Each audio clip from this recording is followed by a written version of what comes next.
கர்த்தருடைய பரிசுத்த நாமம் மகிமைப்படுவதாக. இந்த காலை வேளையில உங்கள் யாவரையும் ஆண்டவராய் இயேசு கிறிஸ்துவின் நல்ல நாமத்திலே அன்போடு கூட நான் வாழ்த்துகிறேன். இன்று வெள்ளிக்கிழமை காலையில புது சிருஷ்டியும் அதன் ஆசீர்வாதங்களை குறித்து நாம் தியானிக்கின்றோம். புது சிருஷ்டி என்றால் அநேகர் எனக்கு தெரியும், இதில் கேட்பதற்கு ஒன்றே இல்லை என்று நினைத்து கொள்கிறார்கள். அருமையான கர்த்தருடைய பிள்ளைகளாகிய நாம் இந்த நாளில் இந்த செய்தியை, இன்று கொடுக்கப்படுகிற செய்தியை துவக்கம் முதல் முடிவு வரைக்கும் நன்றாக கேட்கும்படி உங்களை அன்போடு வேண்டுகின்றேன். குறிப்பாக கிறிஸ்தவர்கள் என்பவர்கள் அடிப்படையான பல காரியங்களை நாம் விளங்கி கொள்ள வேண்டும். நான் கிறிஸ்தவங்க ஆயிட்டோம், நம்ம ப்ரேயர் பண்ணுறோம், நான் உலகத்தில் பல வேலைகளை செய்கிறோம், வெளியில் எல்லாருக்கும் தெரியும் இவர் கிறிஸ்டியன், இவர் போதகர், இவர் ஊழியர், இவர் ப்ரேயர் நல்லா பண்ணுவார், இவர் நல்ல கிறிஸ்டியன் என்றெல்லாம் நிறைய பேர் சொல்லக்கூடிய அளவில் இருப்போம். ஆனால் கிறிஸ்துவுக்குள் ஒரு புது சிருஷ்டி என்பதை நாம் விளங்கி கொண்டு கிறிஸ்துவுக்குள் வாழுகிற வாழ்க்கையை எப்படி சூஸ் பண்ணி கொள்வது, எதை ஒழிக்கணும், பழைய மனுஷன் ஒழிக்கப்பட்டால் தான் புதிய மனுஷனுடைய காரியங்கள் இருக்கும், பழையது புதுசு ஆற்றல் இவைகளெல்லாம் வைத்து நாம் செயல்படுகிற ஒரு கிறிஸ்தவ வாழ்க்கை அல்ல. எல்லாம் மிக்ஸ் ஆகி வைத்திருக்கிற ஒரு மிக்சர் கூட்டமாக கிறிஸ்தவர்கள் இன்று இருப்பதை தெளிவுபடுத்துகிறேன். ஆகையினால கர்த்தருடைய பிள்ளைகள் இந்த நாளில் இந்த செய்தியை கேட்போம். தெளிவுற பழைய மனிதனை ஒழிப்பதற்கு நாம் பிரயாசப்படுவோம். புது சிருஷ்டியாக இருந்தால் நம்முடைய வாயின் வார்த்தைகள், நம்முடைய ஜெபங்கள், நம்முடைய தரிசனங்கள், நம்முடைய நோக்கங்கள், நான் கிறிஸ்துவுக்குள்ளாக இருக்கும்போது என்னுடைய ப்ரமோஷன்கள், என்னுடைய உயர்வுகள், இந்த உலகத்தில் வெற்றியுள்ள வாழ்க்கைகள் என்பதையெல்லாம் அதிகமாக சுதந்திரிக்க முடியும் என்பதை காட்ட விரும்புகின்றேன். ஆகையினால கர்த்தருடைய பிள்ளைகள் இந்த செய்தியை நன்றாக கவனித்து கேட்டு, இப்படி ஒரு கிறிஸ்டியன் லைஃப் என்றால் இதுதான், போற்றக்கூடிய தேவன் விரும்புகிற ஆண்டவரை இயேசு கிறிஸ்து மட்டும்தான் அந்த பூமியில் இறங்கி வந்து ஒரு பெரிய நல்ல மனிதனாக தன்னை வாழ்ந்து காட்டுகின்றார். கெட்டுப்போன மனித கூட்டங்கள் நடுவில் ஒரு முன்மாதிரியாக யாரும் இல்லாத பட்சத்தில் ஒரு நல்ல மனிதன் யார் என்றால் உலகத்தில் ஆளுகின்ற யாருமே கிடையாது. எந்த ஒரு சாதுக்கள் கிடையாது, எந்த ஊழியர் கிடையாது. அப்படிப்பட்ட காலகட்டத்தில் இயேசு இந்த உலகத்திற்கு வந்து முழுமையான ஒரு நல்ல மனிதனாக, ஒரு முன்மாதிரியாக வாழ்ந்து காட்டுகின்றார். அவரை கண்டவுடனே பிசாசுகள் நடுங்குகின்றது. இதுவரை மனுஷனை கண்டா பிசாசு நடுங்காது, அடிமைப்படுத்தி வைத்திருந்தான். இப்போ ஆண்டவர் இயேசு கிறிஸ்துவை காணும்போது பிசாசுகள் நடுங்க ஆரம்பித்திருக்கிறது, துரத்தப்படுகின்றது. வெற்றியுள்ள ஒரு வாழ்க்கை அவர் வாழ்ந்து காட்டுகிறார். அவர்தான் நமக்கு முன்மாதிரி. அவரை போல நாம் வாழ்வதற்கு கிறிஸ்தவர்கள் வாழ்க்கை அர்ப்பணிக்க வேண்டும். மற்றவர்கள் இயேசுவினுடைய வாழ்க்கையை நம்மிடத்தில் கற்றுக்கொள்வது, பழைய மனுஷனை பார்ப்பாங்க, கிறிஸ்டியன் லைஃப்பில் கொஞ்சம் பார்ப்பாங்க, ஆற்றல் அறிவுகளை பார்ப்பாங்க. நான் சொல்வேன், ஆனால் பழைய மனுஷன் இல்லாத ஒரு புது சிருஷ்டியாக மாறி நாம் வாழுகிற வாழ்க்கையை உலகம் பார்க்க வேண்டும். நான் தான் ஆண்டவரை காட்ட வேண்டிய முன்மாதிரிகள். அப்படி வாழ்வதற்கு நாம் பிரயாசப்படுவோம். கர்த்தர் நம்மை ஆசீர்வதிப்பாராக. இன்னும் அதிகமாக இந்த நாட்களிலே கொரோனா தொற்று பயங்கரமாக இன்னும் அது அடங்காமல் நம்முடைய பிராந்தியங்கள் இருப்பதை நீங்கள் எல்லாரும் அறிவீர்கள். மிகுந்த ஜாக்கிரதையாக பத்திரமாக இருக்க பிரயாசப்படுங்கள். இந்த நாட்களில் நம்முடைய வருமானங்கள் குறைபடலாம், பல நன்மைகள் நம்மை விட்டு விலகலாம், வேறு யாரோ பறிப்பது போல நம்முடைய வியாபாரங்களை மற்றவங்க எடுத்துக்கொள்வது போல என்றெல்லாம் நம் தோன்றலாம். நான் சொல்லுவேன், உலகம் முழுவதும் ஆதாயப்படுத்தி கொண்டால் ஜீவனை நஷ்டப்படுத்தக்கூடாது. இந்த நாட்களில் எனக்கு வியாதி வரக்கூடிய, என் குடும்பத்தை பாதிக்கக்கூடாது. ஆகையினால தேவையில்லாத இந்த லாபத்திற்காக, வருமானத்திற்காக நான் களத்தில் குதிப்பதை நிறுத்திவிட்டு என்னை பத்திரப்படுத்தி கொள்வது மிக முக்கியம் என்பதை கருத்திலே கொண்டு செயல்பட உங்களை அன்போடு வேண்டுகின்றேன். பாதுகாப்பாக இருங்கள். வேதம் சொல்லுகிறது, ஏசாயா தீர்க்கதரிசியின் புஸ்தகம் 26ஆம் அதிகாரம் 20ஆம் வசனத்தில், என் ஜனமே, நீ போய் உன் அறைகளுக்குள்ளே பிரவேசித்து உன் கதவுகளை பூட்டி கொண்டு சினம் கடந்து போகும் மட்டும் கொஞ்ச நேரம் ஒழித்துக்கொள் என்று வேத வசனமே நமக்கு எச்சரித்து சொல்கிறது. சில இந்த விதமான கொள்ளை நோய்கள் தாக்கி கொண்டிருக்கிற நாட்களிலே சில காலம் நாம் உள்ளே ஒளித்துக்கொள், அறை வீட்டுக்குள் பிரவேசித்து கதவை பூட்டி உள்ள ஒளிச்சு இருந்துக்கோ என்று சொல்லுகின்றார். எலியாவை பார்த்து அதைத்தான் சொன்னார். நீ அக்கேரி தாற்றண்டையிலே போய் ஒளிந்து கொள், மறைஞ்சிக்க, தீபம் உன் மேலே வரக்கூடாது என்று சொல்லுகிற அந்த நாட்களிலே நாம் நிச்சயமாக ஒளிந்து கொள்ள கற்றுக்கொள்வோம். அன்று இஸ்ரவேலுடைய பாளையத்தில் இரத்தம் பூசப்பட்ட வீட்டுக்குள்ளாக மறைந்து கொண்டபடியினால் அவர்களுக்கு சங்காரம் இல்லை. இரத்தத்தை வீட்டில் பூசிட்டு அவங்க அந்த ஊரை சுற்றிட்டு இருந்திருந்தானா சங்காரம் அவங்கள அழிச்சிருக்கும். ஆகையினால கர்த்தருடைய பிள்ளைகள் நம் வீட்டுக்குள்ளாக பாதுகாப்பாக இருப்பதற்கு எல்லாரும் பிரயாசப்படுவோம். இன்னும் சில காலத்திற்குள்ளாக இந்த கொரோனாவுடைய தொற்று ஒழிந்து முற்றிலும் அழிந்து போம்.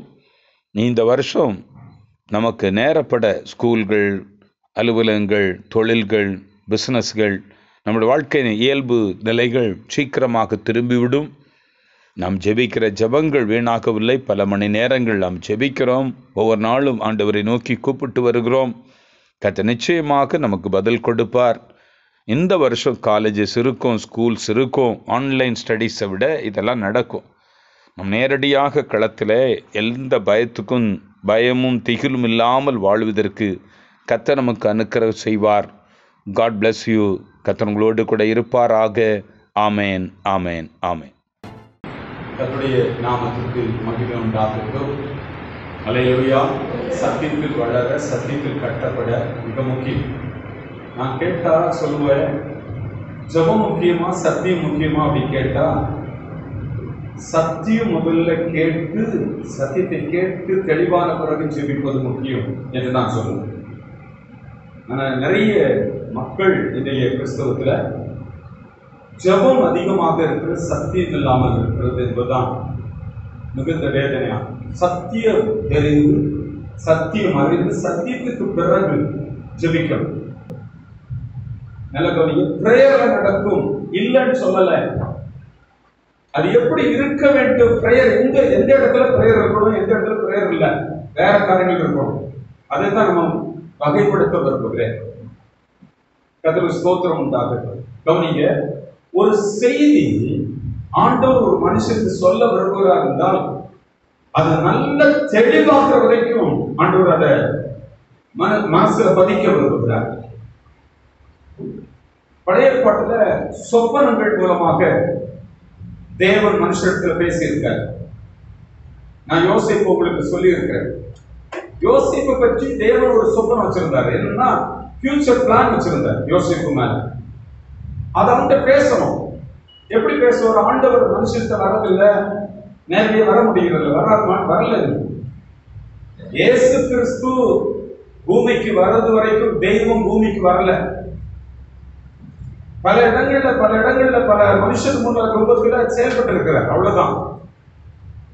இப்ப யோசிக்கிட்ட பேசணும். நம்மகிட்ட இப்ப பேசணும்னா பிரசங்கம் தான், உபதேசங்கள், செய்திகள், கர்த்தருடைய வார்த்தை, பைபிள்ல இருக்கிற வார்த்தை தான் நமக்கு தேவன் நம்மோடு கூட பேசுவதற்கு வைத்திருக்கிற மிக மூலாதாரமான காரணம். இதுதான் பிரசங்கிக்கப்படுது, இதுதான் உபதேசிக்கப்படுது, இதுதான் நமக்கு படிச்சு அதை கத்துக்கிறோம். இதான் கர்த்தர் நமக்கு பேசுகிற காரியம், வசன வார்த்தை. ஆதியில பைபிள் எல்லாம் கொடுக்கப்படுகிறதுனால ஏசப்பா அந்த உலகத்துக்கு வர்றதுக்கு முந்தி என்ன பேசுறாரு? ஒரு மனுஷன் பேசுறாருன்னா சொப்பனம், ஒரு சொப்பனத்தை காட்டுறாரு. நான் என்ன செய்ய விரும்புறேன், என்ன பண்ணணும், நீ என்னவா வரப்போறன்னு சொல்லி அவர்கிட்ட இது உனக்கு மேல வச்சிருக்க தரிசனம் சொல்லி அவர் காட்டும். அதுக்கு சொப்பனத்தை கொடுக்குறாரு. ஒரு சொப்பனத்தை காட்டின உடனே அவன் பார்க்கிறான், ஓ ஏதோ ஒண்ணு தெரியுது. 11 அரிக்கட்டு வணங்கி நிற்கிறதாகவும் இவனுடைய அரிக்கட்டு நிமிர்ந்து நிற்கிறதா ஒரு சொப்பனம். இதை புரிஞ்சுக்கிட்டான். இவங்க எல்லாம் வணங்குற ஒரு காலம் வரை நான் உயர்த்தப்படுவேன், அது என்னைக்கு தெரியாது, ஆனா உயர்த்தப்படுது. தேவனுடைய திட்டம் வந்து அறிஞ்சு கொடுக்கிறான். அதே காரியத்தை இன்னும் அவனை நல்ல மனசுல தெளிவா பதிய வைக்கிறதுக்காக 2வது சொப்பனம் காட்டுகிறார். அந்த சொப்பனத்துல 11 நட்சத்திரங்கள் வணங்கி நிற்கிறதாகவும் சூரியனும் சந்திரனும் சேர்ந்து வணங்கப்படுகிற நபராக நிற்கிறார். இதெல்லாம் என்ன சொல்லுன்னா, ஒரு நாள் வருது, அந்த நாட்டை எல்லாரும் உன்னை வணங்குறதாகவும் நீ உயர்த்தப்பட்டிருப்பாய் என்ற ஒரு தரிசனம் கொடுக்கப்படுது. ஒரு தடவைக்கு 2 தடவை சொல்லப்படுது, அடி ஆழத்துல மனசுல பதிக்கும்படி சொல்லப்படுது. இது நம்ம தெளிவாக அறிந்து மனதில் பதிக்க வேண்டிய மிக முக்கியமான காரியங்கள். நான் வாசிப்போமா? கர்த்தருக்கு ஸ்தோத்திரம். 2 கொரிந்தியர் 2ஆம் அதிகாரம் 14வது வசனத்தின் முதல் 14வது வசனத்தை வாசிப்போம். கிறிஸ்துவுக்குள் எப்பொழுதும் எங்களை வெற்றி சிறக்க பண்ணி எல்லா இடங்களிலும் எங்களை கொண்டு அவரை அறிகிற அறிவின் வாசனையை வெளிப்படுத்துகிற தேவனுக்கு ஸ்தோத்திரம். கவனிக்கிறீங்களா? கிறிஸ்துவுக்குள் எப்பொழுதும் வெற்றி சிறக்கப்படுகிற வாழ்க்கை. நாம் வெற்றி அடைகிறோம்னா அவர் அறிகிற வாசனை வெளியே வீசும். ஆண்டவர் எப்படிப்பட்ட வாசனை வெளியே தெரியும்படி நான் வெற்றி சிறப்பேன். அதுதான் வெற்றி உள்ள வாழ்க்கை. கிறிஸ்துவுக்குள் தான் வெற்றி உள்ள வாழ்க்கை. கிறிஸ்துவுக்குள் வெளியே அநேக வெற்றி உள்ள வாழ்க்கைகள் வாழ்ந்து கொண்டிருக்கிற மக்கள் உண்டு. நாம் வாழ்ந்து கொண்டிருக்கிறோம் கிறிஸ்து இல்லாமலே. அல்லேலூயா. கிறிஸ்து இல்லாமலும் வெற்றி உள்ள வாழ்க்கை இருக்கு. அது எப்படி நம்ம பார்க்கணும்? கிறிஸ்துவுக்குள் வெற்றி உள்ள வாழ்க்கை, வெற்றி சிறந்த வாழ்க்கை இருக்கிறது என்று வேதம் சொல்கிறது. அந்த வாழ்க்கை எது, இந்த வாழ்க்கை என்பதை நாம் அறிய வேண்டும். இப்ப நான் ஒரு காரியத்தை உங்களோட பேசுகிறேன். எப்போதும் நம்முடைய நிறைய பேருக்கு மனுஷன் யாருன்னு தெரியாது. நம்ம யாரு, எங்கிருந்து வந்தோம் தெரியாது. கவனிக்கிறீங்களா? விஞ்ஞானத்துல டார்வின் கோட்பாட்டுப்படி மனுஷன் குரங்கிலிருந்து வந்தான் அப்படின்னு சொல்லப்படுது. அப்படி இல்லை. மனுஷன் யாரு? இந்த மனுஷன் நம்மளாம் பிறந்து வாழ்கிற மனுஷன் யார், எங்க வந்தோம், இதை குறித்து நமக்கு அடுத்த வாரத்தில் மிக ஒரு ஆழமான சத்தியத்தை உங்களுக்கு சொல்லணும். கவனிக்கிறேன். மனுஷன் யாரு? சில வசனங்களை உங்களுக்கு முதலாவது இன்ட்ரடக்ஷனா கொடுத்து விட்டு நாம் இங்க வர போறோம். நம்ம சப்ஜெக்ட் வர போறோம். ஆதியாகமத்தின் புஸ்தகம் 1ஆம் அதிகாரம் 11-12 வசனங்களை வாசிக்கிறோம். மனுஷன் யாரு? அப்பொழுது தேவன் பூமியானது புல்லையும் விதையை பிறப்பிக்கும் பூண்டுகளையும் பூமியின் மேல் தங்களில் தங்கள் விதையுடைய கனிகளை தங்கள் தங்கள் ஜாதியின்படியே கொடுக்கும்படி கனி விருட்சங்களையும் முளைப்பிக்க கடவுள் என்றார். அது அப்படியே ஆயிற்று. பூமியானது புல்லையும் தங்கள் தங்கள் ஜாதியின்படியே விதையை பிறப்பிக்கும் பூண்டுகளையும் தங்கள் தங்கள் ஜாதியின்படியே தங்களில் தங்கள் விதையுடைய கனிகளை கொடுக்கும் விருட்சங்களை முளைப்பித்தது தேவன் அது நல்லது என்று கண்டார். அதோ கவனிக்கிறீங்களா? எப்போதும் வாழ்க்கையில நம்ம காண்கிற எல்லாத்துக்கும் ஒரு கோட்பாடு. தேவன் ஆரம்பத்தில் படைக்கிற போது ஒரு கோட்பாடோடு படைக்கிறார். எத்தனை ஒரு நியதி வச்சிருக்காரு, ஒரு பிரின்சிபல் இருக்கு, ஒரு கோட்பாடு இருக்கு. கவனிக்கிறீங்களா? இங்க பார்க்கிறோம், பூமியானது அவர் ஒரு கோட்பாடு வைக்கிறார். பாருங்க, புல்லையும் விதையை பிறப்பிக்கும் பூண்டுகளையும் பூமியில் தங்கள் தங்கள் விதையுடைய கனிகளை தங்கள் தங்கள் ஜாதிப்படி கொடுக்கும்படி கனி விருட்சங்களை முளைப்பிக்க கடவுது என்று சொல்லுகிறார். அதாவது நான் என்ன சொல்றேன்னா, இப்போ பூமியில எல்லாம் முளைக்கக்கூடிய எல்லாமே, இப்ப மாமரம் முளைக்க கடவுது. ஒரு மரம் முளைக்கிறதுனா மாமரம் முளைக்க கடவுது. இதுல பாருங்க, ஒண்ணு சொல்றேன். அந்த அன்னைக்கு உருவாக்கப்பட்ட மாமரம் என்றால் அதனுடைய விதை என்ன செய்யணும்னா தங்கள் தங்கள் விதையை கொடுக்கணும். தங்கள் இனத்தின் விதை, தன்னுடைய ஜாதியின் விதையை தான் கொடுக்கணும். மாமரம் வந்து பல மரத்தை காய்க்க கூடாது, விதையை கொடுக்க கூடாது. ஹலோ, கவனிக்கிறீங்களா? சப்போட்டா மரம் சப்போட்டா விதையை கொடுக்கணும். அது எத்தனை தலைமுறை ஆனாலும் சப்போட்டா தான் காய்க்கும். வேப்ப மரம் வேப்ப காயை தான் காய்க்கும். கவனிக்கிறீங்களா? எல்லாரும் தென்னை மரத்து காய் தான் காய்க்கும். பனைமரத்தை தான் காய்க்கும், காய் தான் காய்க்கும். அந்த விதையை போட்டு அந்த பனைமரம் தான் வரும். தங்கள் விதையை அது கொடுக்கும். அது நடும்போது பல மரங்கள், அதே போல தென்னை மரம் தான் உருவாயிட்டே இருக்கும். தென்னம் தங்க விதையை போட்டா பனைமரம் வராது, பலாமரத்தை போட்டா மாமரமா வராது. புரியுதுங்களா? நெல் விதையை போட்டா கோதுமை வராது, வெங்காயத்தை வச்சா பூண்டு வராது, கேரட்டை வச்சா பீட்ரூட் வராது. அதன் விதைகளுக்குரிய செயல் தான் நடக்கும். அந்த விதை தன் இனத்தை தான் கொடுக்கும். ஆதியில தேவன் உண்டாக்கி இத்தனை 1000 வருஷங்களாக அதுதான் நடக்குது. புலிக்குட்டியை தான் போடும், சீக்கிரக்குட்டி போடாது. ஆடு ஆட்டுக்குட்டியை போடும், மாடு மாட்டுக்குட்டியை போடும். ஹலோ, கவனிக்கிறீங்களா? இப்படித்தான் தேவன் அதனது இனத்தை பழுகவும் பெருகவும் சிஸ்டம் வச்சிருக்காரு. அந்த கோட்பாடு தான். இது இன்னொன்னு கொடுக்காது, அது இன்னொன்னு கொடுக்காது. திடீர்னு ஏதோ ஒண்ணு அதிசயமா முளைச்சது அப்படின்னு ஒண்ணு கிடையாது. ஆதியில என்ன படைக்கப்பட்டதோ அதுதான் பூமியில முளைக்குது, அதுதான் தோன்றுது, அதுதான் பார்க்கிறோம். அதன் ஜாதிகள், அதன் இனங்கள் தான் அது பிறப்பிக்குது. இப்ப மனுஷன் எங்கிறது வந்தா, மனுஷன் பிறப்பிடம் எது அப்படின்னு கேட்டீங்கன்னா நம்ம ஆதாம் ஏவாள் சொல்லுவோம். நான் சொல்லுவேன், மனிதனுடைய பிறப்பு தெய்வமே. தேவன் தன்னுடைய குட்டிகளை போட்டிருக்கிறார் என்று சொல்லுவேன். கள்ள உபதேசம் பண்ணல, பைபிள சொல்லுவேன். அடுத்த வாரம் என்னுடைய விளக்கத்தை சொல்லுவேன், கவனிக்கிறீங்க? தேவனுடைய குட்டிகள் நாம, தேவ குட்டிகள் அவருடைய சாயல், அவருடைய ரூபத்துல அப்படியே நம்ம படைச்சிருக்காரு. அவர் தேவன், நம்ம சின்ன குட்டி தேவர்கள், அவ்வளவுதான்.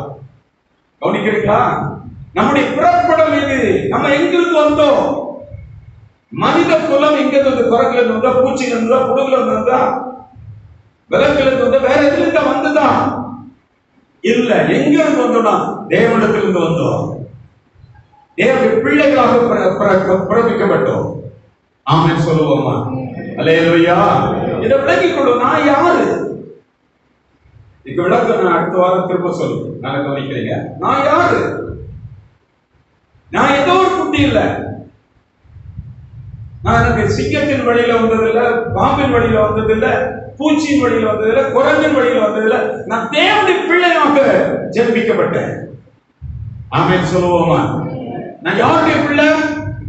தேவனுடைய பிள்ளை. நம்ம வாசையில சொன்னா ஆட்டுக்குட்டி, ஆடு ஆட்டுக்குட்டியை போட்டது, மாடு மாட்டுக்குட்டியை போட்டது சொன்னா ஆட்டுடைய குட்டியை போட்டாரு. அப்படிதான் நான் சொல்லுவேன். அததான் இப்படி சொன்ன, ஆட்டுக்குட்டி தேவ குட்டி அப்படின்னு. கவனிக்கிறீங்க? தேவனுடைய பிள்ளைகள். நீங்க யாரு கேட்ட, நான் தேவனுடைய பிள்ளை. இத நல்ல தெளிவா மனதுல புரிஞ்சுட்டு, ஏதோ ஒரு மாதிரி ஏதோ பிறந்து ஆடு மாடு மாதிரி சந்தையில அப்படி இல்ல. நான் தேவனுடைய பிள்ளை.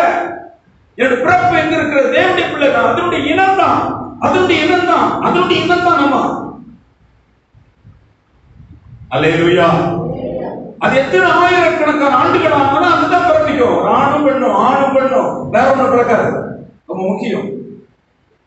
கர்த்தருக்கு ஸ்தோத்திரம் உண்டாகட்டும். இந்த நாளைக்கு காலையில இருக்கிற நான் பிறந்திருக்கிறேன்னா தேவனுடைய பிள்ளை பிறந்திருக்கிறேன்.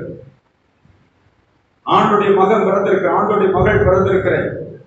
அதனால நம்ம என்ன தைரியம் கொள்கிறோம்? ஆண்டுடைய பிள்ளை. பிறப்பிலேயே அதன் இனம், அதன் ஜாதி, அதனுடைய விதை.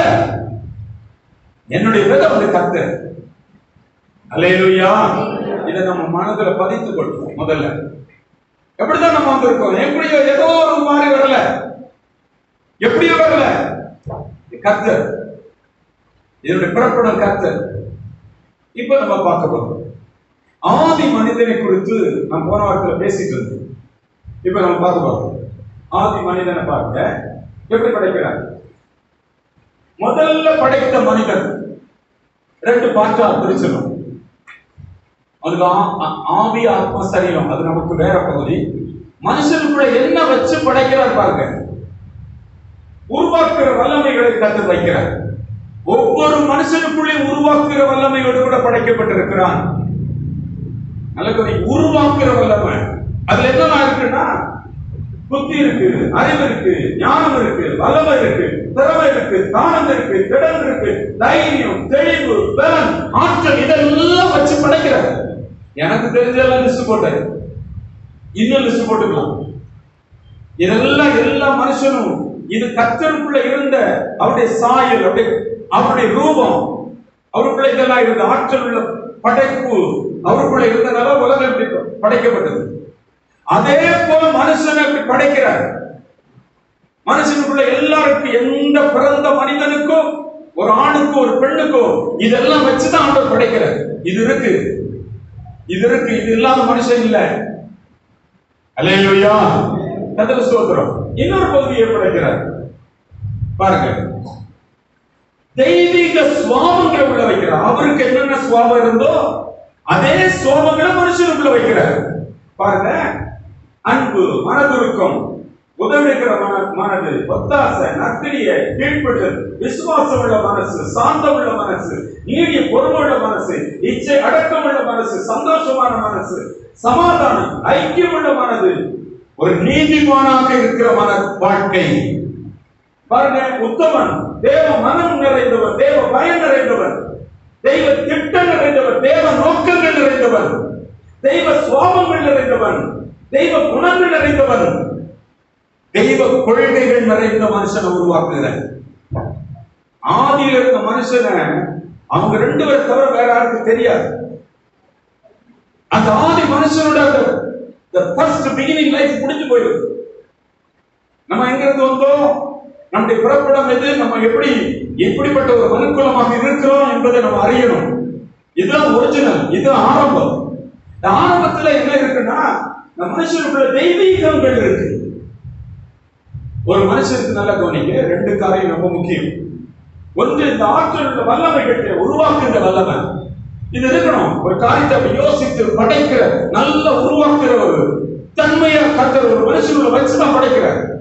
இரண்டாவது, இவைகளை வைத்து சுவாபங்களை பயன்படுத்தி ஒருவன் கட்ட வேண்டும், வாழ்க்கையை கட்ட வேண்டும். சுவாபம், அது என்ன சுவாபம்? தெய்வீக சுவாபங்கள், தெய்வீகமான தன்மைகளோடு கூட இந்த ஆற்றலை சேர்த்து படைக்கிறது மிக சிறப்பான ஒரு வாழ்க்கை கட்டப்படுது.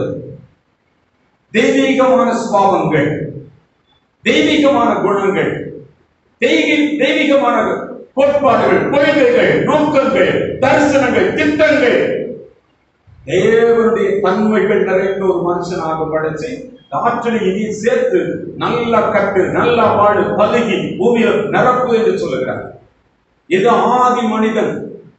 இவனோடு கூட கர்த்தர் இருக்கிறார், இவனோடு கூட தேவ பிரசன்னம் இருக்கிறது, இவன் செய்கிற காரியம் வாய்க்கிறது, மிக சந்தோஷம், சமாதானமான ஒரு வெற்றியுள்ள வாழ்க்கை வாழ்ந்து கொண்டிருக்கிறான். அல்லேலூயா, இதுதான் ஆதி மனிதன். இந்த மனுஷனுக்குள்ள கவனிக்க, இவன் எது பண்ணினாலும் குளோரியஸ் லைஃப், ஒரு மகிமையான ஒரு வாழ்க்கை, ஒரு வெற்றியான வாழ்க்கை. இது தோல்வி இல்லை, கண்ணீர் இல்லை, கவலை இல்லை. அவனுக்கு இதெல்லாம் தெரியாது. நல்ல பெஸ்ட் லைஃப் தேவனோடு கூட வாழ்ந்து கொண்டு இருக்கிறார். இதுக்குள்ளதான் பாவம் வருது. பாவம் பிரவேசிப்பதில் பலமுறை பேசிட்டோம். நம்ம இந்த சப்ஜெக்டுக்குள்ள ரொம்ப போக போறோம். பாவம் உள்ள வருது. இப்ப என்ன ஆகுறான்னா, அடுத்த மனிதனை பார்க்க போறோம். பழைய பாவ மனிதன், இவருக்கு பாவம் என்று ஆகுது. அப்போ அவனுக்குள்ள உருவாக்குகிற வல்லமை எல்லாம் இருக்கும். அந்த புத்தி இருக்கும், அந்த திறமை இருக்கும், அந்த தாழ்ந்து இருக்கும், அந்த அறிவு இருக்கும், அந்த ஞானம் இருக்கும், எல்லாமே அவனுக்கு வரிசையா இருக்கும். இந்த ஆற்றல் எல்லாம் இருக்கும். இது போக அது இருக்கும். இந்த தேவன் படைத்தது இயற்கையாவே எல்லா மனுஷன்டையும் இருக்கும். அல்லேலூயா. பாவம் இப்ப உள்ள வந்தா என்ன நடக்குது அப்படின்னா, கவனிக்கிறீங்க, அவனுடைய சுவாபங்களை அடிக்கும். பாவம் வந்து சுவாபத்தை அடிக்குது. தேவன் அவனை விட்டு விலகுறார். தேவ சுவாபங்கள் வெளியே போய் பிசாசு சுவாபங்கள் உள்ள என்றார். கவனிக்கிறீங்களா? ஆதி மனிதனுக்கு இருந்த சுவாபங்கள் போயிடுச்சு, தெய்வீகமானவைகள் போயிட்டு, மகிமையானவைகள் போயிட்டு, குளோரியஸ் போயிடுச்சு. the பெஸ்டான ஆண்டவர் வாசம் பண்ணுகிற அந்த லைஃப் போய்க்கோ. புதிய வாழ்க்கை. என்ன புதிய வாழ்க்கை? பாவ வாழ்க்கை வந்துச்சு. இப்ப பாருங்க, அவருக்குள்ள என்னெல்லாம் வருதுன்னா, மார்க் 7ஆம் அதிகாரத்துல 21 23 வரைக்குள்ள அந்த சுவாபங்கள் உள்ள என்று ஆகுது. இதெல்லாம் திராட்சை கொலை மாதிரி 3 இடத்துல அப்படி கொத்து கொத்தா கொடுத்திருக்கு. பைபிள் முழுவதும் அது நிறைய நிரம்பி கிடக்குது. கவனிக்கிறீங்களா? பாவ சுவாபங்கள் பைபிள் முழுவதும் நிரம்பி கிடக்கு, நிறைய காட்டப்படுது. இது உள்ள என்றாகுது. கவனிக்கிறீங்க? அப்போ தெய்வீகமான குணங்களும் தேவனும் அவனை விட்டு வெளியே போயிட்டாங்க. இப்போ பாவம் பிசாசு உள்ள வரும்போது இதெல்லாம் நடக்கும். மார்க் 7ஆம் அதிகாரம் 21 முதல் 23, கலாத்தியர் 5ஆம் அதிகாரம் 19 21, 2 தீமோத்தேயு 3ஆம் அதிகாரம் 2 முதல் 5 வசனங்களில் இதை பார்க்கலாம். கொத்து கொத்தாக பாவ சுவாபங்கள் உள்ள என்றாங்க. இப்ப என்ன பண்றோம் அப்படின்னா, பாவ சுவாபங்கள்ல பொருளாதார சிந்தனை, விபச்சாரங்கள், தேசித்தனங்கள், கொலைபாதகங்கள், களவுகள், பொருளாசைகள், துஷ்டத்தனங்கள், கபடு, காமதிகாரம், நன்கண்ணு, பூஷணம், பெருமை, மதிகேடு, அசுத்தம், விக்கிர ஆராதனை, பில்லிசூரியம், பகைகள், விரோதங்கள், கோபங்கள், சண்டைகள், பிரிவினைகள், மார்க்க பேதங்கள், பொறாமைகள், வெறிகள், களியாட்டுகள், தற்பிரியம், பணப்பிரியம், தீம்புக்காரன், அகந்தை உள்ளவன், பூசிக்கிறவன், நன்றியற்றவன், பரிசுத்தம் இல்லாதவன், அன்பில்லாதவன், இணங்காதவன், அவதூறு பண்ணுகிறவன், இச்சை உள்ளவன், கொடுமை உள்ளவன், துரோகி, துணிகரம், இருமாப்பு, கோபப்பிரியன், வேஷமுடையவன், பொய்ப்புரட்டுடையவன், கெட்ட வார்த்தையுடையவன் என்ற நிலைக்கு தள்ளப்பட்டுதான். இருதயமே அப்படி வந்தாச்சு. இப்ப கடவுள் இல்லை. கடவுள் இல்லாம பலாயிரக்கணக்கான வருஷம் வாழுகிறான். உங்களுக்கு நான் விளக்கி இருக்கேன். பல ஆயிரம் வருஷம் அவனுக்கு மைண்ட் செட் அப்படிதான், நினைப்பு அப்படிதான், செயலே அப்படிதான், யோசனை அப்படிதான், பார்வை அப்படிதான். எதை பண்ணினாலும் இந்த ஆற்றலோட சேர்ந்து, இந்த அறிவோட சேர்ந்து, இந்த ஞானத்தோடு, இந்த வல்லமைகளோடு நல்ல படைக்கிற அந்த ஆற்றலை வச்சுட்டு என்ன பண்ணுவான தந்திரமா பிழைப்பான். போய் புரட்டோடு பிழைப்பான், பித்தலாட்டம் பண்ணி பிழைப்பான். ஹலோ, பாவம் இணைந்த அந்த சோபத்தோட இணைஞ்சு பிழைப்ப நடத்துவான். அதுல பிசினஸ் பண்ணுவான், அதுல வேலை பார்ப்பான், அதுல சம்பாதிப்பான், அதுல சிற்றின்பங்களை கொள்ளுவான். இதுக்குள்ள நிறைய சிற்றின்பங்கள் இருக்கு, உலக சந்தோஷம் இருக்கு, நிறைய சம்பாத்தியங்கள் இருக்கு. நீ பாருங்க, நிறைய சம்பாதிக்கிறவன் இந்த மனுஷன் நிறைய சம்பாதிப்பான். கவனிக்கிறீங்களா? இந்த ஆற்றல் இருக்கும், அந்த தன்மை இருக்கும், ரெண்டை இணைச்சு நின்று நிறைய சம்பாதிக்கிறான். எதையும் அவனுக்கு அது சம்பாத்தியமா இருக்கும். கண்ணுக்கு ஏமாத்தி பிழைக்கிறது சம்பாத்தியமா தெரியும். போய் பிரிட்டு பண்ணி ஏமாத்தி எத்துதனம் பண்ணி பிழைக்கிறது அது சம்பாத்தியமா தெரியும். நான் சம்பாதிச்சுட்டேன், இன்னைக்கு 1000 ரூபாய் பிழைச்சு நான் அடிச்சு மாத்திட்டேன், அது இன்னைக்கு நான் பிழைப்பு சந்தோஷம். அதோ மார்க் எடுக்கிறேன், தவறா மார்க் எடுக்கிறேன், தப்பி அடிக்கிறேன், அது சந்தோஷம். படைச்சிட்டேன், தப்பிச்சிட்டேன், மார்க் எடுத்து பாஸ் ஆயிட்டேன். ஹலோ, இதுதான். இப்படி அநேக வழிகள், பித்தலாட்டமான வழிகள், ஃப்ராட் வழிகள். இதுதான் பாவ மனுஷனும் ஆற்றலோடு படைக்கப்பட்ட மனிதனும் ரெண்டை நினைச்சு நல்லா சம்பாதிச்சு நல்லா இருக்கிறான். லட்சம் வாங்குவான், திருடுவான், கொள்ளையடிப்பான், யாரை ஏமாத்துவான், அதுல தயங்க மாட்டான், பண்ணிட்டு இல்லைன்றுவான், நல்ல மாதிரி நடிப்பான். இதுதான் பாவ மனுஷன், பாவ சுவாபங்கள். இதுல பலாயிரக்கணக்கான வருஷம் மக்கள் பிழைச்சிருக்காங்க, வாழ்ந்திருக்காங்க. இந்த மனுஷனுடைய பித்தலாட்டங்களும் பொய்யும் புரட்டும் சமுதாய ஒழுக்கக்கேடுகளும் நாசம் பண்ண சீரழிஞ்ச சமுதாயம் உருவாகிறது. அதனாலதான் சொல்றோம், என்னென்ன மாதிரி கொண்டாடிக்கிறான் அவன், என்னென்ன பேசுறான் பாருங்க, என்ன மாதிரி நடக்கிறான், இவ்வளவு துணிகரமா செய்கிறான், அதை பண்றான், இதை பண்றான், அவன் அப்படி பண்றான், இவன் இப்படி பண்றான், பெரிய லிஸ்டே நம்ம சொல்லுவோம். சமுதாய ஒழுக்கக்கேடுகள், சமுதாய சீரழிவுகள், குடும்ப சீரழிவுகள், சபை சீரழிவுகள், இந்த உலகமே சீரழியுது. இதுக்காக தத்துவங்கள் எழுதுறாங்க, இப்படி பண்ணோம், அப்படி பண்ணும், இப்படி இருக்கக்கூடாது, இப்படி இருக்கக்கூடாது, அப்படிலாம் நிறைய சட்டங்கள், திட்டங்களோ எல்லாம் தத்துவங்களை வைக்கிறான். அது மீறிதான் நடக்கிறான். ஒன்னும் அது ஜெயிக்கல. பள்ளிக்கூடங்கள்ல நல்ல மனுஷன் ஆகிறதுக்கு வழி சொல்லி கொடுக்கப்படல. படிக்கிற இடம் இங்க, ஒரு குழந்தை எங்க படிக்குது? பள்ளிக்கூடத்துல படிக்கணும், அங்க படிச்சு கொடுக்கல. தாய் தகவல் எதை சொல்லி கொடுக்குறாங்க? அந்த பொய்யும் பொத்துலாட்டமும் ஏமாற்று வழிகளை தான் பிள்ளைகள் கற்றுக் கொடுக்குறாங்க. பார்த்துட்டு இருக்காங்க. போன் பண்றாரு ஒரு அப்பா அப்படின்னா, அதோ எங்க இருக்கீங்க அப்படின்னா, நான் இப்போ தமிழ்ல இருக்கிறேன், அவர் வீட்டுல உட்கார்ந்து இருப்பார். பிள்ளைகள் பார்த்துக்கிறாங்க, படிக்குது. பிள்ளைகளுக்கு நல்ல காரியத்தை கற்றுக் கொடுக்கிறது வேற எந்த நிலைமையும் இல்லை. தெய்வம் இல்லை, தெய்வம் இல்லாத மனிதன். தெய்வம் இல்லாத உலகம். கடவுள் அவனே உண்டாக்கி பார்க்கிறான். கடவுள் அதுல சேர்த்து பார்க்கிறான், இதுல சேர்த்து பார்க்கிறான். அதுக்கு அந்த பேர், இந்த பேர், அது வல்லம், அதுக்கு சக்தி, அதுக்கு இது அதுக்கெல்லாம் பேர் சுட்டி அதை சுமக்கிறான், அதை உருவாக்குறான். அதுக்கு பல தத்துவங்களை எல்லாம் எழுதி வைக்கிறான். உண்மை போல பல காரியங்களை உருவாக்க பார்க்கிறான். ஒண்ணுமே ஜெயிக்கல, ஒண்ணுமே சமுதாயத்துல ஒரு நல்ல பெஸ்ட் லைஃப் ஒண்ணுமே காட்ட முடியல. அந்த இடத்துல நம்ம இருந்தோம், நம்முடைய முன்னோர்கள் இருந்தாங்க.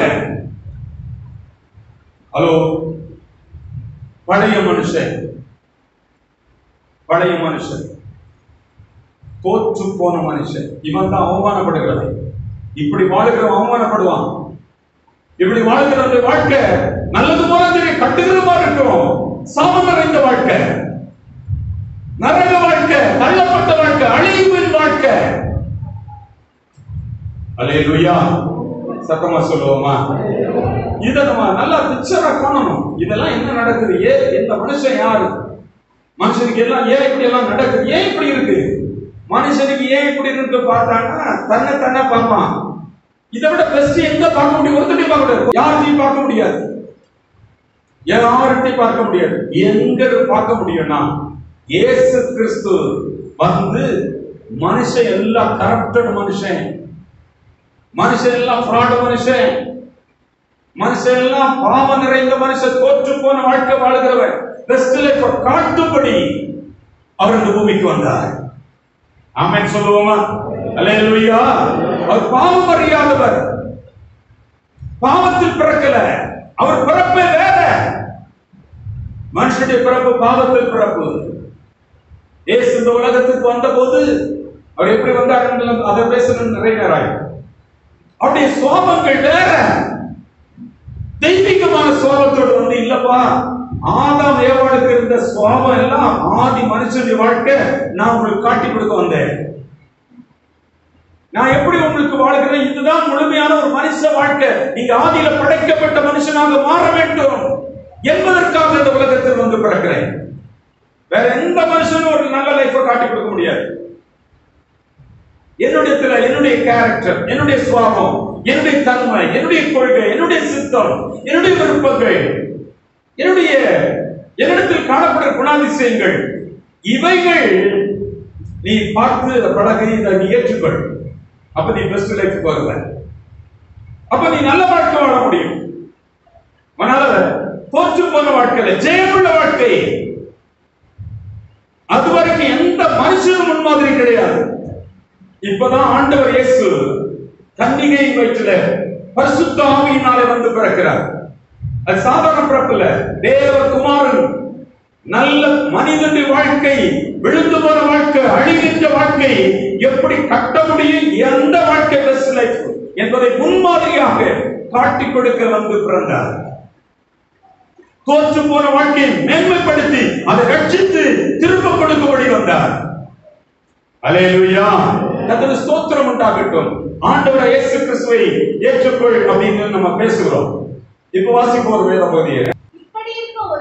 இப்படி இருக்க ஒருவன் கிறிஸ்துவுக்குள்ளாக இருந்தால் புது சிருஷ்டியாக இருக்கிறார். பழையவைகள் ஒழிந்து போயின, எல்லாம் புதிதாயின. கவனிக்கிறீங்களா?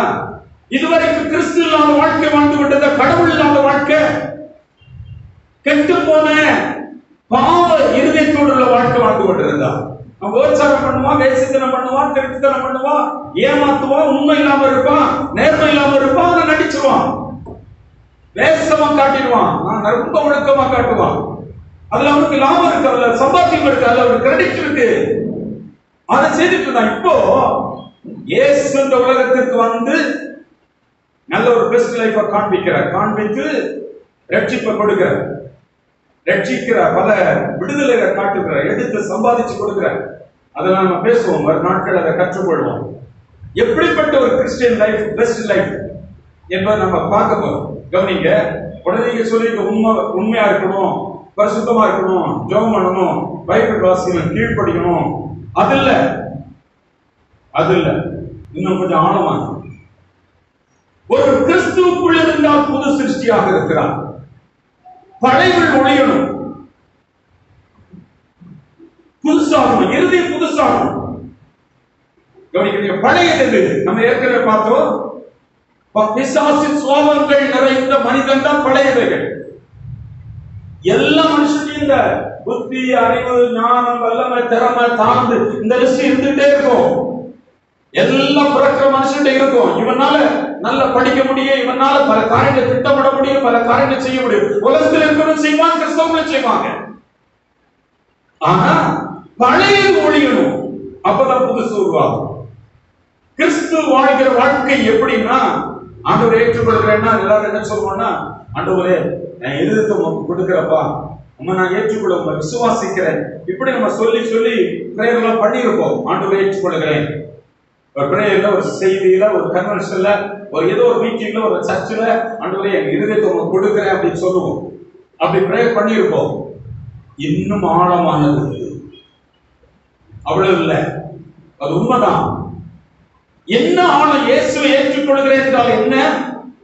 கிறிஸ்துவின் சுவாபங்களை ஏற்றுக்கொள்கிறேன், கிறிஸ்துவின் கொள்கைகளை ஏற்றுக்கொள்கிறேன், கிறிஸ்துவின் குணாதிசயங்களை ஏற்றுக்கொள்கிறேன், அவருடைய மன்னிக்கிற குணத்தை ஏற்றுக்கொள்கிறேன், அவருடைய அன்பை ஏற்றுக்கொள்கிறேன், அவருடைய மனதுருக்கத்தை ஏற்றுக்கொள்கிறேன், அவருடைய சாந்தத்தை ஏற்றுக்கொள்கிறேன், அவருடைய விட்டுக் கொடுத்தலை ஏற்றுக்கொள்கிறேன், அவர் பேசாம மௌனமா இருந்ததை ஏற்றுக்கொள்கிறேன், அவருடைய தாழ்மை ஏற்றுக்கொள்கிறேன்.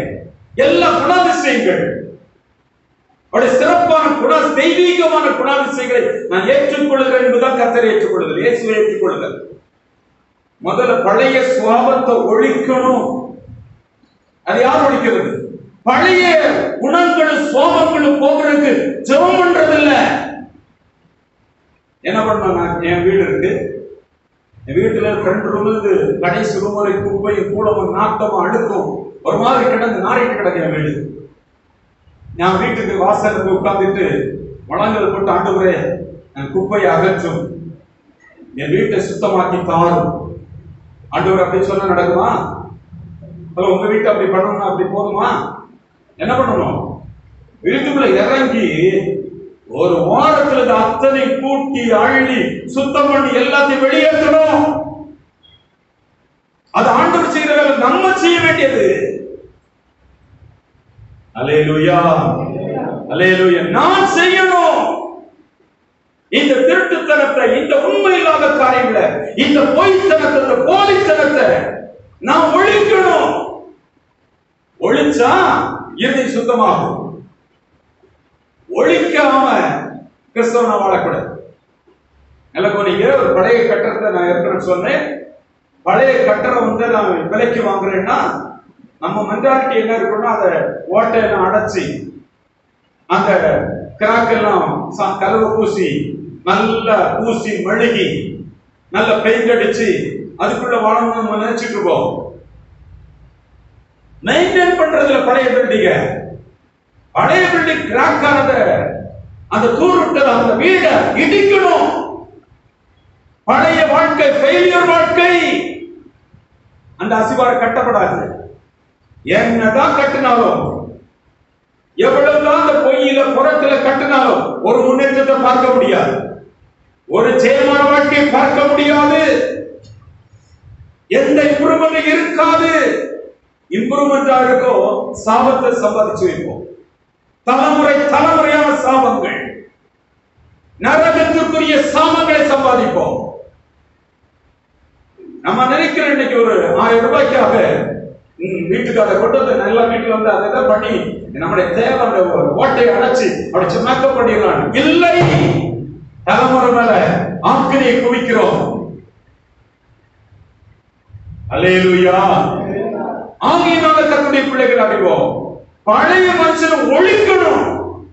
நல்லது. அது இல்லாத வாழ்க்கை தான் இருதய சுத்தமாகும். பழைய கட்டடத்தை இடிச்சே ஆகணும். இந்த மைண்ட் செட், இந்த பார்வை, இந்த மென்டாலிட்டி, இந்த பிஹேவியர், இந்த விதமான குணாதிசயங்கள், இந்த கேரக்டர் மாற்றப்பட்டே ஆகணும். அவனுக்கு தான் இதுவரைக்கும் நோக்கம் இல்லாம இருப்பான் குடும்பத்துல. நல்ல கொனைங்க புத்தியில அந்தகாரம் இருக்கும், இவன்கிட்ட பாவம் இருக்கும், மைண்ட் வேலை செய்யாது, நல்ல கண் திறக்காது, நல்ல வழி உண்டாக்காது, நல்ல முன்னேற்றம் இருக்காது, மங்கி கிடக்கும். சரீரங்கள் பாதிக்கப்பட்டு கிடைக்கும், குடும்பம் அடிபட்டு கிடைக்கும். ஏன்னா அந்த வீடுல பாவம் விலகல, பாவம் ஒழிக்கல. சமாளிக்கலாம், மனுஷனுக்கு முன்னால் சமாளிக்கலாம், கணவருக்கு முன்னால சமாளிக்கலாம், மனைவிக்கு முன்னால சமாளிக்கலாம், பாஸ்டர் முன்னால சமாளிக்கலாம், விசுவாசிகள் முன்னால சமாளிக்கலாம். இல்ல, பழைய மனுஷன் யாரெல்லாம் ஒழிக்கிறாங்களோ, பழைய மனுஷன் ஒழிக்கிறாங்களோ அவங்களுக்கு தான் புது வாழ்வு உருவாகும். அவங்களுக்கு வாழ்க்கையில தேவன் செயல்படுகிறார். அல்லேலூயா. மிக முக்கியம், இது ரொம்ப முக்கியமான காரியம். இப்ப வாசிப்போம், இன்னொரு பகுதியை பார்க்க போறோம், இன்னொரு மனுஷனை பார்க்க போறோம். மூன்றாவது மனுஷன் பாருங்க, இவன் தான் புதிய கிறிஸ்துவுக்குள் உள்ள மனுஷன், கிறிஸ்துவுக்குள் வந்த மனுஷன். இவன் தான் ஆண்டவரை ஏற்றுக்கொண்டவர். இவர் தான் நல்ல பூரணமான ஒரு வாழ்க்கை வாழக்கூடியதை கற்றுக் கொடுத்தவர். உலகம் முழுவதும் எந்த பல்கலைக்கழகத்தில் யூனிவர்சிட்டியோ கற்றுக் கொடுக்காதது இயேசு காட்டிக் கொடுக்கிறார். இப்படிதான் ஒரு மனுஷனுடைய வாழ்க்கை இருக்கணும்னு கற்றுக் கொடுக்கிறார். அவர் பர்வதத்தில் வந்து இறங்கி பூமிக்கு வராரு, வந்து சொல்லிக் கொடுக்கிறார். 2000 வருஷத்துக்கு முன்னால் அவர் வந்து தான் வாழ்ந்து காட்டியிருக்கார். அந்த தெய்வம் கொடுக்கிற புது வாழ்க்கை, புதிய சிருஷ்டி, இதுதான் அது காட்டுது. கிறிஸ்துவுக்குள்ள வரும்போது உருவாக்கு வல்லமை இருக்கும். ஹலோ, அந்த உருவாக்குற வல்லமை எல்லாம் இருக்கும். ஞானம், அறிவு, திறமை, தாளந்து, அது ஏற்கனவே இருக்கும். ஆனா தெய்வீக சுவாபங்கள் வருது. ஆண்டவரை ஏற்றுக்கொள்கிற போது இயேசு கிறிஸ்துவின் சுவாபங்களை ஏற்றுக்கொள்கிறேன், குணங்களை ஏற்றுக்கொள்கிறேன், அவருடைய சித்தத்தை ஏற்றுக்கொள்கிறேன், அவரை போல நான் மாறுகிறேன், அவரை ஏற்றுக்கொள்கிறேன். பழைய மனுஷன் அடிச்சு இந்த வாழ்க்கை எனக்கு வேண்டாம், அவமானமான வாழ்க்கை, நாற்றமான வாழ்க்கை, தலகுனிவான வாழ்க்கை, கேள்விப்பட்ட என்ன நினைப்பாங்க, நான் இவ்வளவு படிச்சிருக்கேன், என்னை பற்றி கேள்விப்பட்ட என்ன நினைப்பாங்க, அவமானமான வாழ்க்கை, நாற்றம் உள்ள வாழ்க்கை. பழைய வாழ்க்கையை ஒழிச்சு கிறிஸ்துவின் சுவாபத்தை உள்ளே எடுக்கும் போது இன்பமான காரியங்கள் உள்ள வருது. இவன் தான் கிறிஸ்துவுக்குள் புது மனுஷன். இவன் என்ன பண்ணுவான்னா, இவன்கிட்ட இருந்த புத்தியில் இருந்த அந்தகாரம் விலகுது. ஹலோ, இவனுக்கு ஆரோக்கியம் உண்டாகுது, இவனுக்கு தைரியம் உண்டாகுது. கிறிஸ்து சுவாபம் உள்ள வந்த பிறகு பாத்தீங்கன்னா நல்ல பலனமா இருக்கு, தைரியமா இருக்கு, நம்பிக்கையா இருக்கு, விசுவாசமா இருக்கு, சந்தோஷமா இருக்கு, சமாதானமா இருக்கு. இதை ஏற்றுக்கொண்டவர்களுக்கு அப்படி இருக்கும். கிறிஸ்துவின் சுவாபங்களை, குணங்களை ஏற்றுக்கொண்டவர்களுக்கு நல்ல தைரியமா இருக்கு, சமாதானமா இருக்கு. கிறிஸ்து உள்ள வந்துடுறாரு. கிறிஸ்து இப்படிப்பட்ட சுவாபங்களை ஏற்றுக்கொண்டவர்களுக்குள்ள வந்துடுறாரு. அவங்களுக்கு கலக்கம் இருக்காது. சுவாத்துக்கே வழி இல்லைன்னாலும் அவங்க கூட கத்து இருக்கிறது அவங்களுக்கு நல்ல ஒரு அனுபவமா இருக்கும், சந்தோஷமா இருக்கும், ரட்சிப்பின் சந்தோஷமா. அல்லேலூயா. இதுதான் புது சிருஷ்டி. ஆண்டவர் உள்ள வந்துடுறாரு. தெய்வ திட்டம், தெய்வ நோக்கம், தெய்வ தரிசனம், தேவ பார்வை, தேவ கொள்கை, தேவ சுவாபம் அவனுக்குள்ள வந்துடுது. இது புது மனுஷன். புது மனுஷன் ஆன உடனே, பழைய மனுஷன் இருக்கிற வரைக்கும் கர்த்தர் கூட இருக்க மாட்டார். புதிய மனுஷன் ஆன உடனே அவன் லைஃப்ல கர்த்தர் உள்ள வந்த பிறகு என்ன நடக்குது, அதான் முக்கியம். நம்ம சொல்லுவோம் பிரேயர் வந்துடும், விசுவாசம் வந்துடும். ஹலோ, இது வரைக்கும் ப்ரே பண்ண முடியாத எல்லாரும் ப்ரே பண்ண ஆரம்பிச்சுவாங்க. எப்படி ப்ரேயர் பண்ணுவாங்கன்னா வேற விதமா இருக்கும். குளிர நடந்து ஐயோ ஆண்டவரே என்னை காப்பாத்து, என்ன தூக்கு அப்படி இருக்காது. உள்ள வந்துட்டாரு, இனி ஏன் அவரை கூப்பிடுறோம்? என் ஜெபம் மாறும். காலையில வந்து கூப்பிட்டோன்னு ஓடி வந்துட்டு போக மாட்டாரு, சாயங்காலம் கூப்பிட்டோன்னு வந்துட்டு போக மாட்டார், அட்டன் பண்ணிட்டு போறவர்கள் ஆண்டவர். புது சிருஷ்டிக்குள்ள கர்த்தர் உள்ளே வாசம் பண்ணின பிறகு வாராண்டவரை கூப்பிட வேண்டிய அவசியப்படாது. அவர் என்னை ஆட்கொண்டு என்னை நடத்துகிறார், எனக்கு தரிசனத்தை கொடுக்கிறார், வாழ்க்கையின் வெற்றியின் வழிகளை திறந்து கொடுக்கிறார். இந்த பூமி எனக்கு படைக்கப்பட்டது, உங்களுக்கு படைக்கப்பட்டது. இது அழிஞ்சு போறதுக்கு இல்ல, பல ஆயிரக்கணக்கான தலைமுறைகள் வாழ்ந்து ஆசீர்வாதமாக இருக்கும்படி படைக்கப்பட்ட உலகத்துல உங்களுக்கு ஒரு மிகப்பெரிய தரிசனத்தோடு நடத்த ஆரம்பிக்கிறார். தலைமுறையா ஆசீர்வாதங்கள் புது வாழ்க்கையில உருவாகிறது. அல்லேலூயா. சத்தம் உயர்த்தி சொல்லுவோமா? புதிய வாழ்க்கையில வருது. இதுவரைக்கும் விழுந்து கிடக்கிற குடும்பங்கள், விழுந்து கிடக்கிற நோக்கம் இல்லாத மனிதர்கள், திட்டம் இல்லாமல் வாழ்க்கிற மனிதர்கள், பாவத்தில் பாவ பழக்கங்களில் படுத்து கிடக்கிற மக்கள் எழுத ஆரம்பிச்சிருவாங்க. கிறிஸ்துவுக்குள் அவங்களுக்கெல்லாம் புத்தியில இருந்து அந்தகாரம் விலகுது, ஆவிக்குரிய வீழ்ச்சி விலகுது. அல்லேலூயா. எல்லா வீழ்ச்சியும் விலகி அவங்களுக்கு மன தெளிவு உண்டாகிறது, தைரியம் உண்டாகிறது, தரிசனம் உண்டாகிறது, வழி உண்டாகிறது. காட்ஸ் பிளான் உள்ள வருது. ஒரு குடும்பத்துல காட்ஸ் பிளான் வருது. படிப்பு தெளிவாகுது, வேலை, தொழில், வருமானம், உழைப்பு, பெரிய திட்டங்கள். நமக்கு குறிய திட்டம் போட்டிருக்கோம். கர்த்தர் உள்ள வருகிற மனுஷனுக்கு மிகப்பெரிய திட்டங்களை கர்த்தர் கொடுக்கிறான், மிகப்பெரிய பொசிஷனை கொடுக்கிறான், அவன் மேன்மையாக்குகிறார். அவங்க தான் ஆண்டவர் சொல்கிறார், உன்னை மேன்மையாக வைப்பேன். அல்லேலூயா. கர்த்தருடைய நாமத்துக்கு மகிமை உண்டாகட்டும். இந்த காலையில் அருமையான கர்த்தருடைய பிள்ளைகள் கவனிப்போம். மிக முக்கியம், மிக முக்கியம். தேவன் யாருக்கு தரிசனம் கொடுக்கிறார், தேவன் யாருக்கு பிளான் கொடுக்கிறார். அந்த லைஃப் இதுவரை கட்டப்படாம சும்மா ஒரு மாதிரி வேக கிடந்துட்டு ஆடி கிடக்கிற குடும்பம் எல்லாமே கர்த்தருக்கு இதயத்தை கொடு புது சிருஷ்டி ஆகிற போது அந்த உலக பாவ உலக சந்தோஷம், அதுல ஒரு சந்தோஷம் இருந்தது, இதுல ஒரு சந்தோஷம் இருந்தது, இதுல ஒரு சம்பாத்தியம் இருந்தது. இதை விடுகிறதா பழைய மனுஷனை விட்டு வெளியே வராது. அந்த சந்தோஷத்தை ஒட்டச்சு தள்ளி, அந்த ஒழிச்சு தள்ளிட்டு புதிய விதமா கொடுக்கும் போது கர்த்தர் மிகப்பெரிய சந்தோஷத்தை அதுக்குள்ள வைக்கிறார். நீ சந்தோஷமா இருக்கணும், நீ மன நிறைவாக இருக்கணும், நீ வெற்றியாக இருக்கணும், நீ மேன்மையாக இருக்க வேண்டும். நீ இந்த பூமியில தோற்று போற வாழ்க்கை, கிறிஸ்துவுக்குள் வெற்றி சிறந்த வாழ்க்கை வாழ வேண்டும். உனக்கு எல்லாமே பாசிபிள், உனக்கு எல்லாமே பாசிபிள். கர்த்தருக்குள்ள வந்துறாரு. அவர் இருக்கிற ஒருவன் கட்டப்பட்டு இருப்பான்.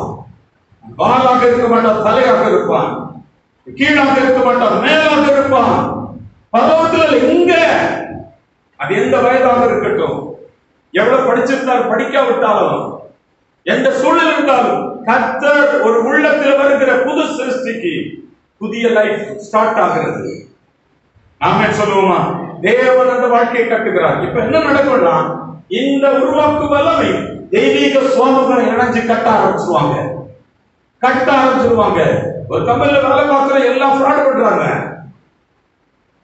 எல்லாரும் ஏமாத்துறாங்க. போய் புரட்ட சொல்லி அதை சம்பாதிச்சு உருட்டி புரட்டி லீவ் இல்லாமல் ஆதி இதை பண்ணி உள்டாவெல்லாம் பண்ணி ஃப்ராட் எல்லாம் பண்ணி வேலை பார்க்கிறாங்க. ஆனா கிறிஸ்தவன் புது சிருஷ்டி, எல்லாருக்கும் உள்ள லாபம் கிடைக்குது.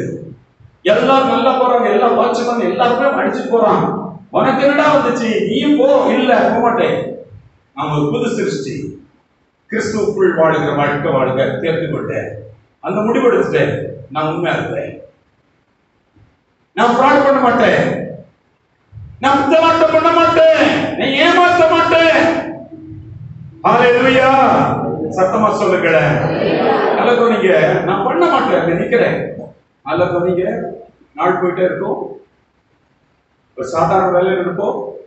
இந்த உண்மை, இந்த நேர்மை, அந்த தெய்வ சுவாபங்கள் ஆற்றலோட நல்ல வேலை பண்ணி ஃப்ராட் பண்ணாம நல்ல வேலை பண்ணும்போது இந்த சுவாபங்களை இணைகிற போது மிக அற்புதமான உயர்வை கர்த்தர் கொடுக்கிறார். அல்லேலூயா.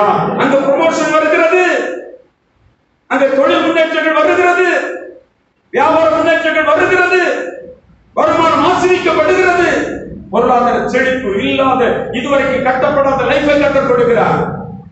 ஆமென் சொல்லுவோமா? அதுதான் கிறிஸ்தவ வாழ்க்கை. அல்லேலூயா. பாடுவோமா? புது வாழ்வு தந்தவரே, புது துவக்கம் தந்தவரே. சொல்லுவோமா? புது வாழ்வு தந்தவரே, புது துவக்கம் தந்தவரே. நன்றி உமக்கு நன்றி, முழு மனதுடன் சொல்கிறோம். நன்றி உமக்கு நன்றி, ஆராதனையுடன் சொல்கிறோம். புது வாழ்வு தந்தவரே, புது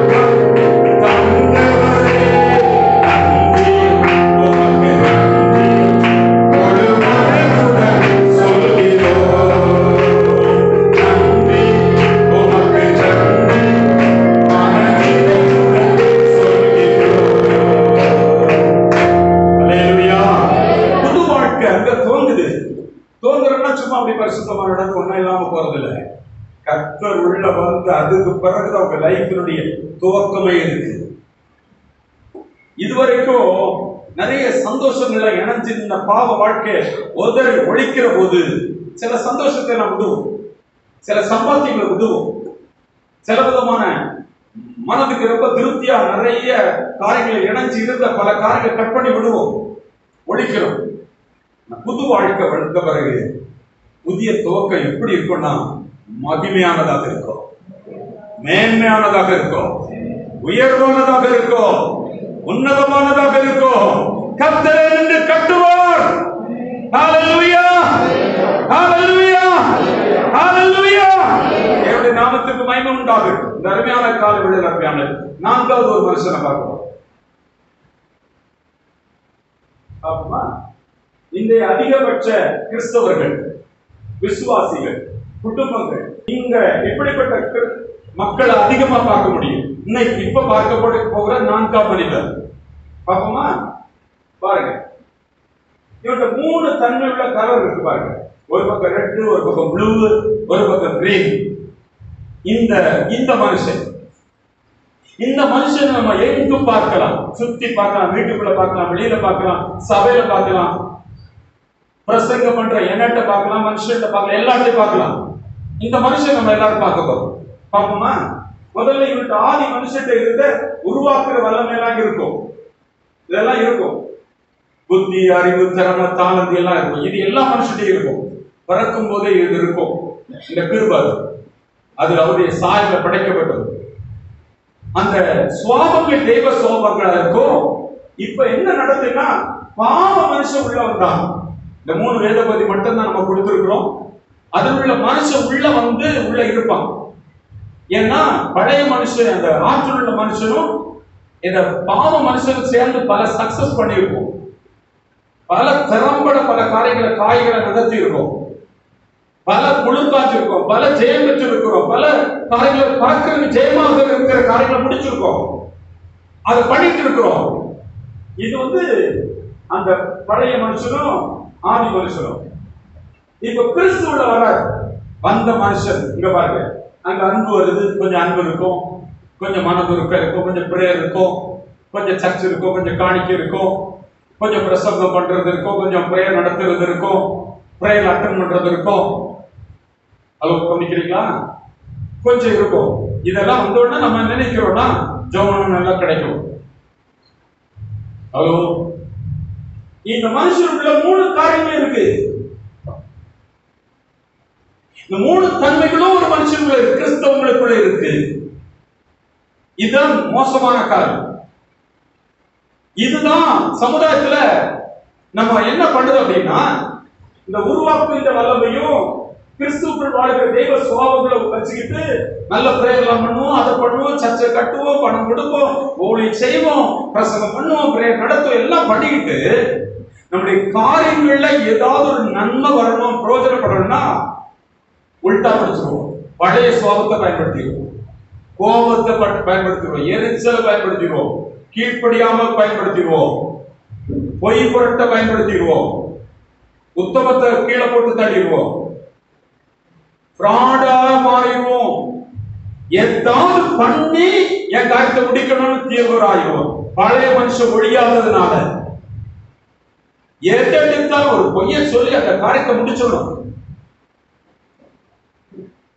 ஹலோ, எதையாவது உன்னை சொல்லி செய்து நான் நல்லவனாக காட்டிக்கணும். ஏன்னா பிரேரணம் பண்றேன், நான் பிரசவம் நடத்த பண்றேன், நான் நல்லவன் காட்டணும் சமுதாயத்துக்கு. அதற்கு என்ன பயன்படுத்துவேன்? பாவ மனுஷனுடைய கிரியைகளை பயன்படுத்துவேன், அவனுடைய சாட்சி சுவாமங்களை பயன்படுத்தி தப்பிச்சு பார்ப்போம். பொய்யும் புரட்டும் பித்தலாட்டம் பண்ணி வாழுகிற கிறிஸ்தவ குடும்பங்கள், கிறிஸ்தவ மனிதர்கள்,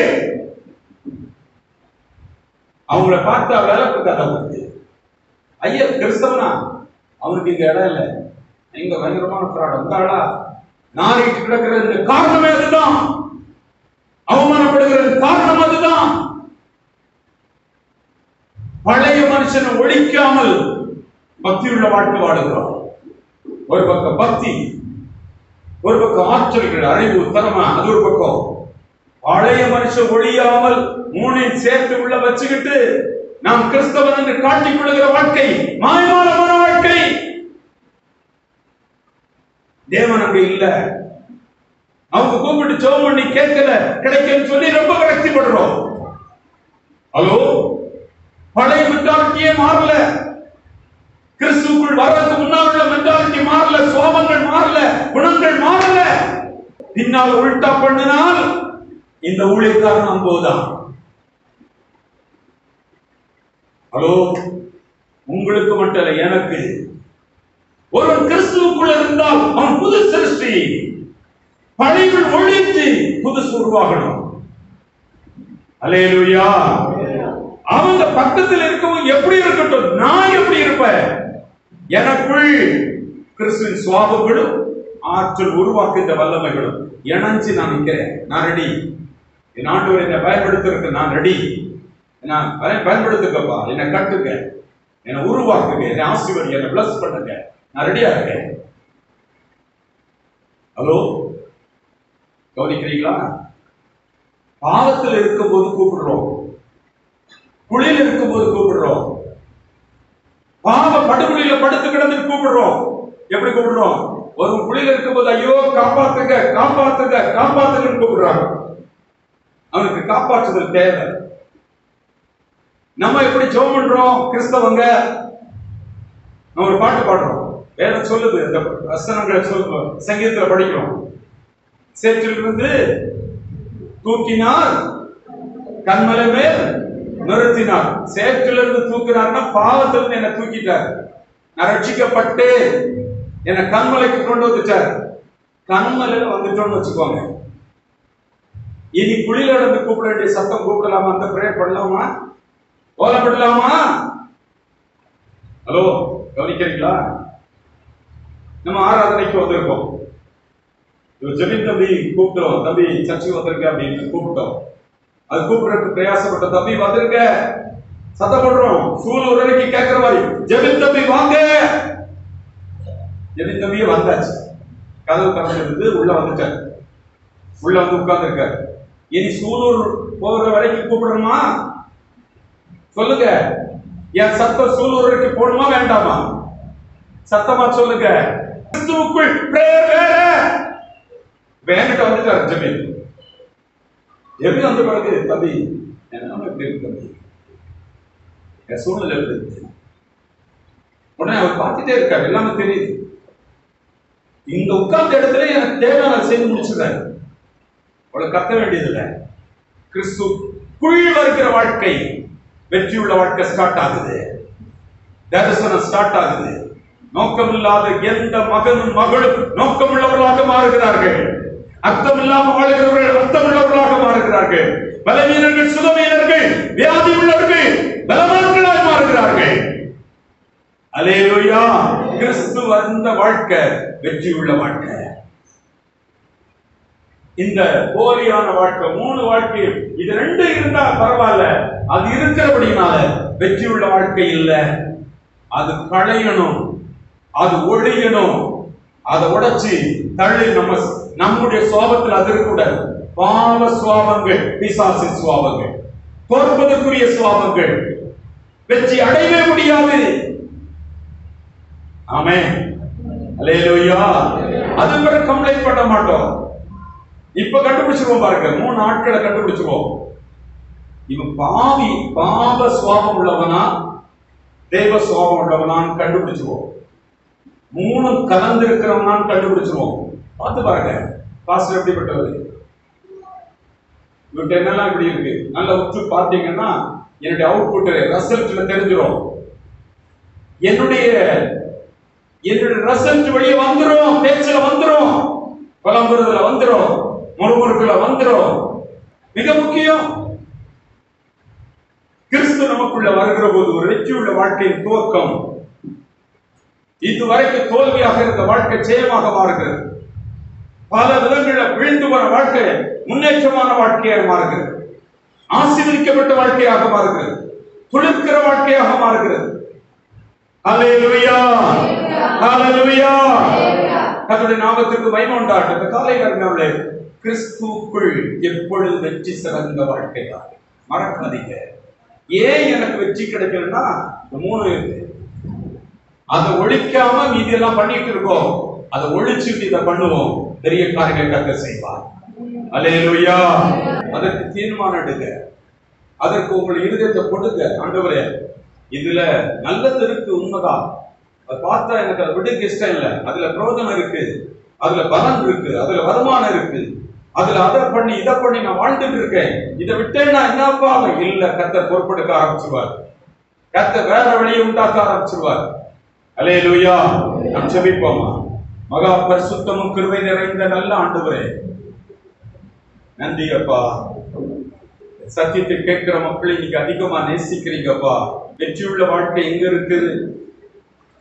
ஏப்பா இங்க என்னோடு இருக்கிற மக்கள் லைஃப் கட்டப்படல, எவ்வளவு பிரேயர் பண்றோம், எவ்வளவு சர்ச்சைக்கு எல்லாம் வந்து ஆண்டவரை தேடுகிறோம், ஊழியராகி நான் செபிக்கிறேன், ஒரு மாற்றம் இல்லையே. ஆண்டவரே, பாரப்படுகிறோம். எத்தனையோ நாள் ஆண்டவருடைய பாதத்துல காத்திருந்த போது கிறிஸ்டியன் லைஃப் என்பது கிறிஸ்துவுக்குள் வருகிற வாழ்க்கை, பழைய வாழ்க்கையை ஒழிக்கிற வாழ்க்கைப்பா. இன்னைக்கு நாங்கள் உங்க சமூகத்தில் வந்திருக்கிறோம். எல்லாச்சும் ஆண்டவரே, எனக்கு ஒரு நல்ல தீர்மானம் எடுக்க உதவி செய்யப்பா. எனக்கு பெஸ்டா தெரிகிறது சில பாவத்தோடு ஐக்கியப்பட்ட காரியம், பழைய மனுஷனோடு இணைந்த காரியம், பாவ சுவாபங்கள் நிறைந்த காரியம். இன்றைக்கு என்னை விட்டு விலக வேண்டும் ஆண்டவரே. எனக்கு கிருபை தாரும். என்னுடைய சுவாபங்களை நான் விடணும், என்னுடைய பாவ உணர்வுகளை விடணும், என்னுடைய கேரக்டரை நான் மாற்றிக்கொள்ளணும், என்னுடைய வேஷங்களை, என்னை உண்மையற்ற நிலைகளை ஆண்டவரே, கர்த்தருக்கு பிரியமில்லாம பொய்யும் புரட்டுமா வாழுகிற காரியங்களை என்னை விட்டு விலக்க வேண்டும் ஆண்டவரே. எனக்கு கிருபை செய்யும். எல்லாரும் சொல்லுங்க, எனக்கு கிருபை தான். இன்னைக்கு நான் இதெல்லாம் ஒழிக்க விரும்புகிற ஐயா. நான் கண்டுபிடிச்சு எந்த பாவ ஸ்கிரியில பாவ எண்ணங்களை பாவ மனதோடு கூட இதயத்திலிருந்து வருகிற சுவாபங்களோடு வருகிற இதைகளை நான் ஒழிய பண்ணணும்பா. பழைய மனுஷனை விட்டு விலகணும். அப்படிப்பட்ட இடங்களில் கிறிஸ்துவின் சுவாபங்களை வெளிப்படுத்துவேன். கிறிஸ்து சாயலை கருத்து கொண்டு நான் வெற்றியுள்ள வாழ்க்கை வாழப் போகிறேன். தீர்மானம் எடுப்போமா? இயேசு ஏற்றுக்கொள்ளுதல் என்பது குணாதிசயங்களை ஏற்றுக்கொள்ளுதல், சுவாபங்களை ஏற்றுக்கொள்ளுதல், அவருடைய கொள்கைகளை, அவருடைய கோட்பாடுகளை அவரை போல வாழ தீர்மானித்து அவருடைய சுவாபங்களை ஏற்றுக்கொண்டு வாழுதல். ஆண்டவரே, உம்மை போல நான் இருக்கணும்ப்பா. உம்மை போல அன்புள்ளவராக இருக்கணும், உம்மை போல மனதுருக்கமாக இருக்கணும், உம்மை போல ஆண்டவரே தாழ்மையாக இருக்கணும், உம்மை போல சாந்தமாக இருக்கணும், உம்மை போல ஆண்டவரை விட்டுக் கொடுக்கிறவராக இருக்கணும், உம்மை போல சகிக்கணும், உம்மை போல அன்பு, உம்மை போல ஆண்டவர் தயவு தாட்சண்யம் உள்ளவராக இருக்கணும்பா. கிருபை தாரும். எனக்கு உம்முடைய சுவாபத்தை தாரோ, உம்முடைய குணாதிசயத்தை தாரோ. ஏற்றுக்கொள்கிறேன் ஆண்டவரே. எனக்கு ஒப்பு கொடுப்போம். ஏதோ கிறிஸ்டியனாக வாழ்ந்து ஜெபம் பண்ணிட்டு வாழ்ந்து வெற்றியான வாழ்க்கை சொல்லி நடப்பது வெற்றியான வாழ்க்கை அல்ல.